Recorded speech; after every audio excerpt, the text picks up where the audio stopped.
ठीक है। अब ये दूसरा चैप्टर है जिसका नाम है भारतीय अर्थव्यवस्था के क्षेत्रक, जिसको कहते हैं sector of Indian economy. Indian economy के कौन कौन से सेक्टर है अब ये बता दें। इसमें हम देखेंगे कि on the basis of production, मतलब उत्पादन के हिसाब से हमारे 3 सेक्टर होते हैं। ये प्राथमिक, द्वितीय और तृतीयक, जिसको कहते हैं प्राइमरी सेक्टर, सेकेंडरी सेक्टर और टर्शरी सेक्टर। ठीक है। अब बताओ भाई प्राथमिक जो होता है, प्राथमिक क्षेत्र क्या होता है? बताओ मीनाक्षी, प्राथमिक क्षेत्र क्या होता है? कृषि क्षेत्र होता है। ठीक है। इसमें क्या होता है? मिलता है। हाँ, कच्चा माल वगैरह इसमें जो मतलब प्रोडक्शन जो है इसमें खेती वगैरह जो है की जाती है प्राथमिक क्षेत्र में। चलो ये बताओ क्या नाम है आपका? द्वितीय क्षेत्र में क्या होता है? हाँ, द्वितीय क्षेत्र में हाँ कच्चे माल से उसका उत्पादन जो है किया जाता है, इसको औद्योगिक क्षेत्र वो कहते हैं। बताओ तृतीय क्षेत्र में क्या होता है? जिसमें सेवाएं प्राप्त होती हैं। ठीक है। तो प्राथमिक, तृतीय क्षेत्र और तृतीय क्षेत्र। प्राथमिक क्षेत्र में वो होता है जिसमें आपकी मतलब कहते हैं कि कृषि वगैरह जो है इसमें आपकी एग्रीकल्चर किया जाता है, इसको इंग्लिश में कहते हैं प्राइमरी सेक्टर। ठीक है। और उसके बाद आता है आपका द्वितीय क्षेत्र। द्वितीय क्षेत्र को हम क्या कहते हैं? औद्योगिक, जिसमें क्या होता है आपका किसी तरीके का प्रोडक्शन होता है। इसको इंग्लिश में हम क्या कहते हैं? मैन्युफैक्चरिंग सेक्टर, सेकेंडरी सेक्टर और इंडस्ट्रियल सेक्टर। क्यों? क्योंकि उसमें औद्योगिकीकरण होता है। इसमें आपके जो कच्चे माल से, जैसे यहाँ पर कोई चीज़ें यहाँ पर कोई चीज़ें उगाई जा हाँ यहाँ पे कोई चीज़ें उगाई जा रही है, तो यहाँ पे क्या है, उसका प्रोडक्शन होगा, है ना। और उसके बाद यहाँ पर प्रोडक्शन वो चीज़ें बन गई पूरी। उसके बाद तृतीय क्षेत्र में होते सेवा। अब जो चीज़ यहाँ पे बन गई वो यहाँ पे क्या होगी? सेवा, मतलब किसी ट्रांसपोर्ट के हिसाब से, किसी चीज़ की मदद के हिसाब से वो लोगों तक पहुँचाई जाएगी। जैसे मान लो टमाटर का एग्जाम्पल ले, टमाटर की चटनी, यहाँ पे टमाटर बने, यहाँ पे उसकी चटनी बनाई गई। उसके बाद यहाँ पे क्या हुआ? किसी भी सेवा, मतलब किसी भी ट्रांसपोर्ट के परिवहन की सहायता से वो लोगों तक पहुंचाई गई। तो ये जाते हैं आपके तीनों सेक्टर। समझ में आ गया? ये आपको सेवाएं प्रदान करती है, ये आपके इंडस्ट्रियल जो होते हैं जिसमें आपकी औद्योगिकरण मतलब फैक्ट्रियाँ होती हैं, ये आपका प्राइमरी जिसमें वो होता है कच्चा माल, मतलब कच्चा माल तो इसमें हाँ इसमें किसानी वगैरह जो खेती वगैरह जो है वो की जाती है इसमें। और तीनों ही क्या है? एक दूसरे के ऊपर डिपेंड है। ये नहीं होगा तो इससे क्या होगा? आपकी औद्योगिकीकरण नहीं हो पाएगी। ये नहीं होगा तो भैया किसको सेवा प्रदान करेगा और क्या चीज़ इधर से उधर भेजेगा? नहीं। तो तीनों एक दूसरे के ऊपर डिपेंड रहती है। ठीक है। फिर आते हैं आपके तृतीय क्षेत्र की तुलना। अब ये करेंगे तीनों क्षेत्र की हम तुलना करते हैं। जो तीनों क्षेत्र के उसमें हम तुलना करेंगे कि जो पहला सेक्टर है आपका, उसमें क्या हो जाता है? जो आपका प्राथमिक सेक्टर है, प्राथमिक सेक्टर होता है, उसमें क्या होगी? आपकी जनसंख्या जो है, बहुत ज़्यादा लोग उसमें क्या होंगे? जनसंख्या मतलब बहुत ज़्यादा लोग उसमें काम कर रहे होंगे। काफ़ी सारी जनसंख्या उसमें क्या होती है? काम करती है। काफ़ी ज़्यादा हम कह सकते हैं रोजगार उसमें मिल रहा है। लेकिन जो आपकी तृतीय सेक्टर है, जिसको हम कहते हैं तृतीय क्षेत्रक, उसमें क्या हो जाता है आपका? तृतीय क्षेत्रक में उसमें कम जनसंख्या जो है काम करती है। लेकिन जो आपका जीडीपी में जितना ज़्यादा कॉन्ट्रीब्यूट आपका तृतीय सेक्टर करता है, उतना ये नहीं करता, क्योंकि यहाँ पे जितनी ज़्यादा जनसंख्या आपकी काम करती है उस हिसाब से ये इतनी ग्रोथ मतलब चीज़ें नहीं दिखा पाती। यहाँ पर ज़्यादातर लोग दिखते हैं काम करते, काफ़ी सारे लोग रोजगार दिखते हैं, काफ़ी सारे लोगों को नौकरी मिली और काफ़ी सारे लोग काम कर रहे हैं, लेकिन उस हिसाब से जीडीपी में इतना जो उत्पादन जो है ना निकल कर नहीं आता जितने लोग काम करते हैं। और यहाँ पे कम जनसंख्या, लेकिन फिर भी इसका जीडीपी में बहुत ज़्यादा कंट्रीब्यूशन है इसके हिसाब से देखें जो है इसमें। और इसमें कम जनसंख्या काम करती है क्योंकि इसमें सिर्फ लोग दिखते हैं। जैसे हम कह सकते हैं, अगर जैसे कोई खेती कर रहा है, अगर उसमें 10 लोगों की जरूरत है, लेकिन वहां पे कितने लोग काम कर रहे हैं? 15। 5 को हटा भी दिया जाए तो उसके उत्पादन में क्या है? कोई भी कमी नहीं होगी। तो वो 5 लोग एक्स्ट्रा ही तो थे, लेकिन हमें दिख रहे थे कि भाई 15 लोग उसमें लगे पड़े, लेकिन 5 लोगों के हटाने से हमारे वहां पे कोई भी कमी उसमें नहीं हुई। उसको कहते हैं अल्प बेरोजगारी, उसको कहते हैं अनएम्प्लॉयमेंट। ठीक है, प्रत्यक्ष बेरोजगारी। ठीक है। तो 3 क्षेत्र की हम तुलना यही करते हैं कि तीनों क्षेत्र में से आपकी जो पहले जो क्षेत्रक है उसमें क्या हो जाता है? जो पहला क्षेत्र है उसमें काफी सारी जनसंख्या जो है वो काम तो करती है, लेकिन उस हिसाब से आपका जीडीपी में कंट्रीब्यूट नहीं कर पाती जितना आपकी थर्ड सेक्टर जो है करती है। अब जीडीपी का मतलब क्या बताया था? बताओ दोबारा। हाँ, सकल घरेलू उत्पादक। सकल घरेलू उत्पादक का मतलब क्या है? हमारे जो घरेलू सीमा में जितना भी मूल्य, मतलब जितना भी उत्पाद का जो मूल्य होता है उसे सकल। हाँ, जितना उत्पादन हम जितने भी अपनी खुद की डोमेस्टिकली जितना हम कर रहे हैं, हाँ उतना ही हमारा क्या हो जाता है? उसके जो निकालते हैं उसको कहते हैं सकल घरेलू उत्पादक, मतलब जीडीपी, ग्रोस डोमेस्टिक प्रोडक्ट। अब आते हैं क्षेत्रों में ऐतिहासिक परिवर्तन। अब क्या हुआ? ऐतिहासिक क्या परिवर्तन हुए?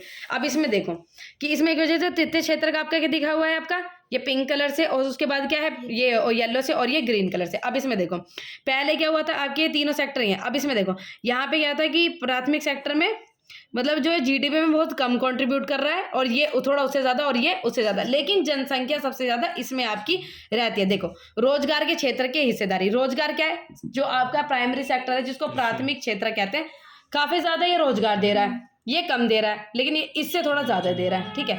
लेकिन ये क्या है, इसमें आप इसमें देखेंगे 2017 से 18 में आपकी क्या होगी, अब इसमें इससे थोड़े कम हुए।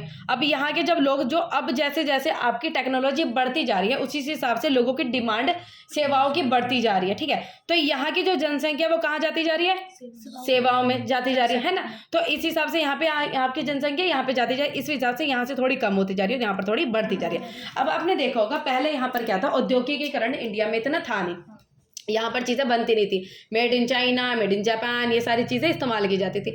लेकिन जब से मेड इन इंडिया की स्कीम जो है पीएम के द्वारा चलाई गई है, जबकि मेड इन इंडिया की जो स्कीम चलाई गई उसके बाद यहाँ पर क्या हुआ, ज़्यादातर चीज़ें इंडिया में बनने लगी। अब इंडिया में ज़्यादातर चीज़ें बनने लगी तो उस हिसाब से क्या हुआ कि लोगों को ज़्यादा से ज़्यादा रोजगार मिलने लगा। तो इस हिसाब से देखो यहाँ पर सेक्टर में यहाँ पे पॉपुलेशन बहुत कम थी, यहाँ पे भी बढ़ गई ना। क्यों? क्योंकि यहाँ पे जनसंख्या बढ़ने लगी काम करने वाली। अब काम करने वाली जनसंख्या जब भी तो बढ़ेगी जब कुछ प्रोडक्शन होगा। तो आपका जो द्वितीय सेक्टर भी था, टाइम के हिसाब से द्वितीय सेक्टर भी आपका बढ़ते चले गए। और आज के टाइम में भी आपने देखो काफ़ी सारी फैक्ट्रियाँ और काफ़ी सारी नई चीज़ें हम इंडिया में ही बनाते हैं और बाहर के लोग हमारे इंडिया से डिमांड करते हैं उन चीज़ों की। तो हमारा जो द्वितीय सेक्टर भी वो ग्रो कर रहा है। प्राइमरी सेक्टर है, प्राइमरी सेक्टर में पहले लोग जो जनसंख्या थी वो काम करती थी, उस हिसाब से प्रोडक्शन नहीं हो पाता था। लेकिन जैसे जैसे हम इसमें टेक्नोलॉजी बढ़ाते गए उस हिसाब से क्या हुआ, हमें उस हिसाब से अब जीडीपी में भी अच्छा खासा ये ग्रो कर रही है। क्यों? क्योंकि हम अच्छी खासी टेक्नोलॉजी इसमें लगाते जा रहे हैं। जैसे जैसे हम इससे अच्छी खासी टेक्नोलॉजी लगाएंगे तो जनसंख्या जितनी इसमें काम कर रही है ना वो अच्छा मुनाफा हमें लाकर देगी, क्योंकि हम इसके ऊपर अब काम कर रहे हैं। पहले इसके ऊपर काम नहीं किया जाता था। अब अच्छी खासी सिंचाई की जो है फैसिलिटी वो दी जा रही है।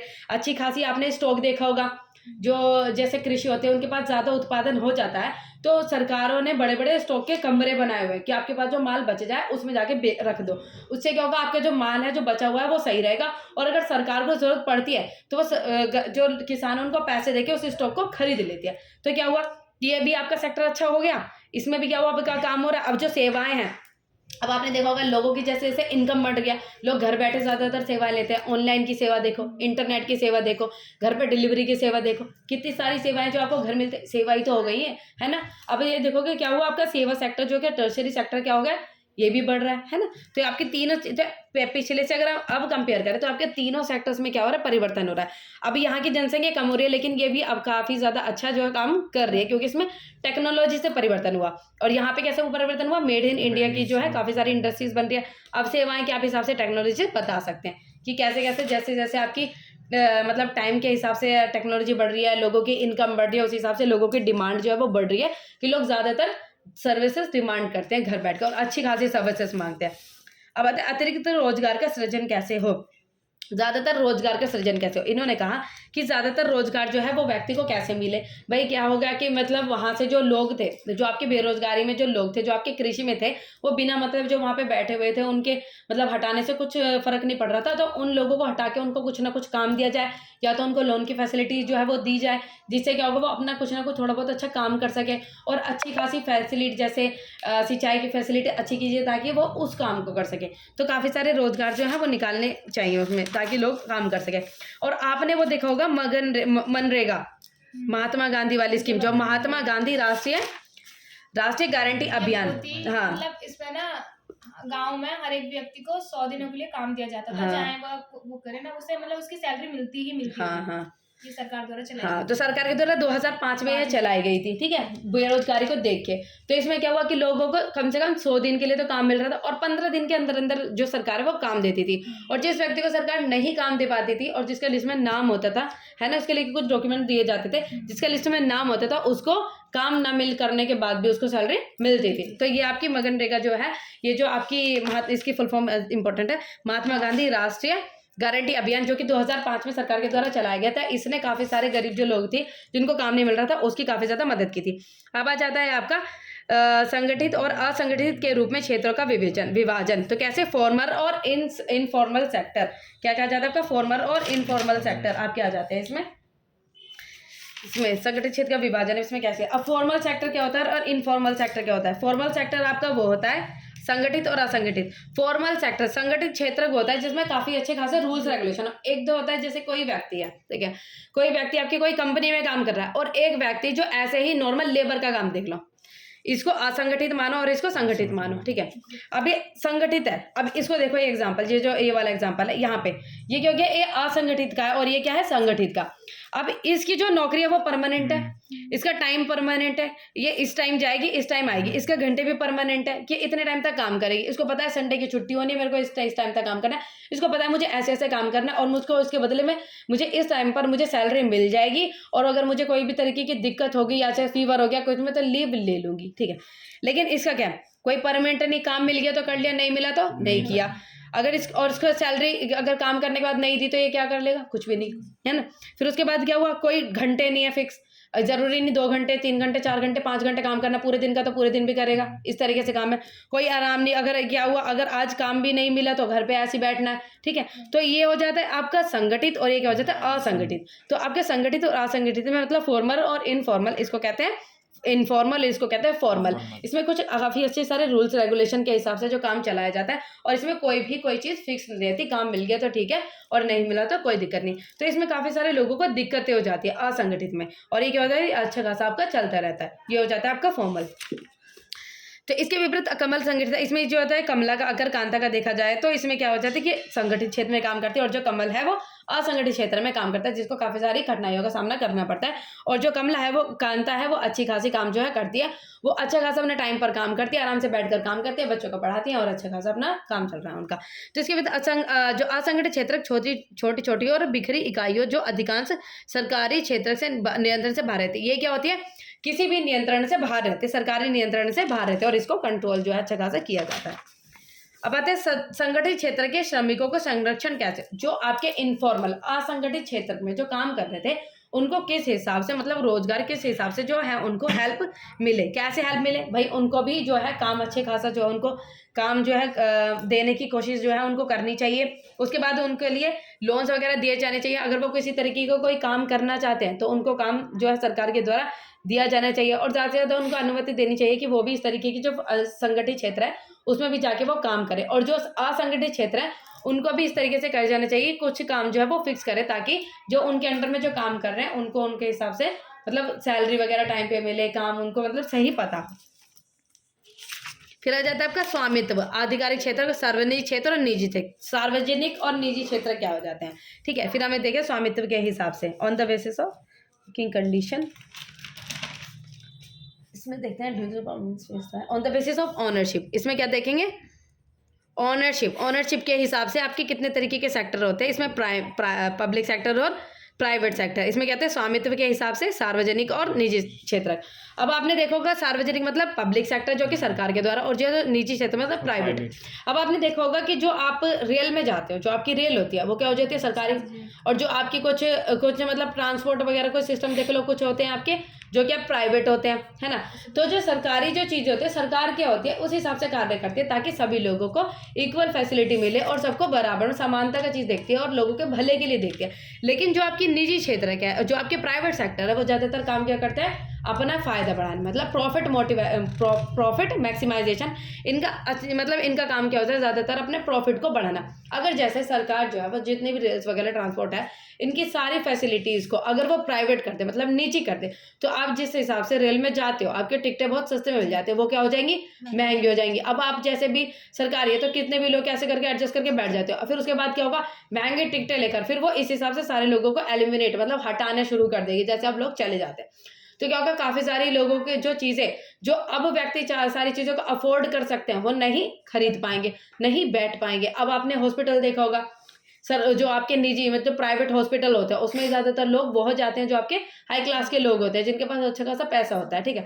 और फिर जो आपके जो सरकारी हॉस्पिटल में वो जाते हैं, जो भाई कोई भी चला जाता है भाई, जिसके पास नहीं होते पैसे, तो उस हिसाब से भी अगर उन्हीं भी हॉस्पिटलों को प्राइवेट कर दिया जाए तो है ना, बहुत कम जाएंगे क्या, और बहुत ज़्यादा फिर हाँ, इन फैसिलिटीज़ के ऊपर भी अगर निजी जो प्राइवेट सेक्टर्स अपना कब्जा कर लेगी, प्राइवेट सेक्टर्स के हाथ में दे दिया जाए, तो लोगों की कंडीशन बहुत ज़्यादा घट जाएगी। वो अपनी हेल्थ की फैसिलिटीज़ के लिए डॉक्टर्स के पास नहीं जाएंगे, बीमारियाँ हो जाएगी, घर में ही मर जाएंगे। भाई पैसे ही नहीं होंगे अगर लोगों के पास, तो वो क्या करेंगे, है ना, इस हिसाब से। और अब ट्रांसपोर्ट की फैसिलिटी देख लो, अब हम जाते हैं तो बसेस वगैरह जो है सरकार की द्वारा चली जाती है, लेडीज़ जो है उनके लिए फ्री हो जाती है, तो क्या हो जाती है, कहीं भी जाके चली जाती। अब वही चीज़ें बस को भी टिकट इतने महंगे महंगे कर दिए जाए, अब तो इस हिसाब से टिकट कर दिए जाते ताकि सभी लोग आराम से चले जाएं। और बस का ही टिकट वही 100-200 का कर देते, तो लोग इतना सोचेगा कहीं जाने से पहले, है ना, तो वो हो जाती है। तो सरकार ने बैलेंस किया गया है सार्वजनिक और निजी क्षेत्र में, मतलब प्राइवेट और पब्लिक सेक्टर में, इस हिसाब से बैलेंस किया गया ताकि जो छोटे लोग हैं, मतलब जो कम जिनके अच्छी खासी सैलरी नहीं होती है, वो भी सारी चीज़ों को अफोर्ड कर सके और वो भी ले सके। और आपने देखोगा कभी खाने के क्राइसिस हो जाते हैं, फूड क्राइसिस, मतलब भुखमरी वगैरह आ जाती है, तो वो सरकार फैसिलिटीज़ जो है वो प्रोवाइड कराती है खाने की। जैसे उनके पास जो स्टॉक में जो माल रखा रहता है उनको देकर, और आपने देखोगा कि वो राशन की दुकान से वो लॉकडाउन में हुआ था ना ऐसा। हाँ, लॉकडाउन में हुआ था, और राशन की दुकान से सामान लाना, गेहूँ वगैरह मिल जाते हैं लोगों को, तो वो सरकार के द्वारा दिए जाते हैं ताकि जिनके पास नहीं है वो ले सके, लेकिन अब तो जिसके पास है वो भी लेता है। चलो ठीक है, चलो।